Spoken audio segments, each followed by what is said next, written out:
बातमी महत्वाची भांडूपमधून आहे। अमित साटम यांना मनसे कार्यकर्त्यांनी काळे झेंडे दाखवलेले आहेत आणि ही थेट दृश्य आपण बघत आहोत। भांडूपमधली अमित साटम यांचा निषेध करण्यात आलेला आहे। मुंबईमध्ये ज्या 2 दुर्घटना घडल्या होत्या आणि त्यावरती अमित साटम यांनी ज्या पद्धतीने खरतर प्रतिक्रिया दिली होती त्याचवरून आता मनसे आक्रमक झालेली आहे।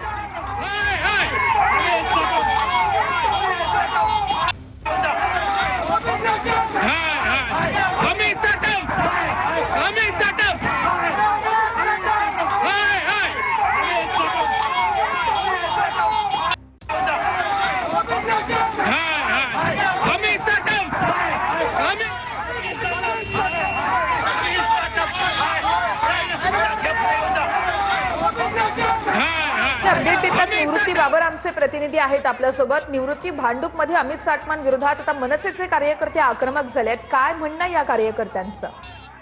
नक्कीच आपण पाहतोय की मुंबईमध्ये ज्या 2 दुर्घटना घडल्या होत्या आणि त्यानंतर अमित साटम यांचा विधान भवनामध्ये हसतानाचा व्हिडिओ व्हायरल झाला होता। त्यानंतर मनसे ठिकठिकाणी आंदोलन करतंय। आज मनसैनिकांनी अमित साटम यांच्या ताफ्याला भांडूप या ठिकाणी काळे झेंडे दाखवलेले आहेत आणि त्या ठिकाणी जे अमित साटम यांचा बॅनर होता त्या बॅनरला देखील काळं फासलेलं आहे। DAV कॉलेजच्या त्या ठिकाणी मनसैनिकांकडून आंदोलन करण्यात येत होतं आणि त्याच वेळेस अमित साटम यांचा ताफा जो आहे काळे झेंडे दाखवले।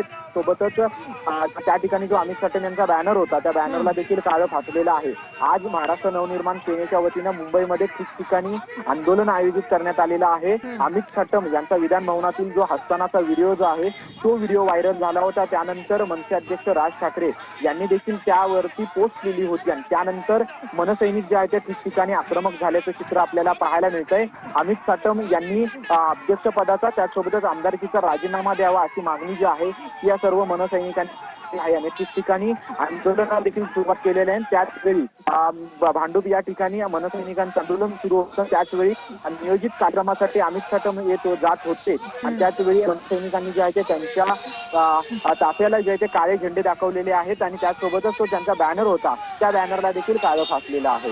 निश्चितच निवृत्ती, यावरती आपले लक्ष असणारच आहे। ही दृश्य आपण बघत आहोत। पोलिसांकडून या सगळ्या कार्यकर्त्यांना थांबवण्याचा प्रयत्नही केला जातोय।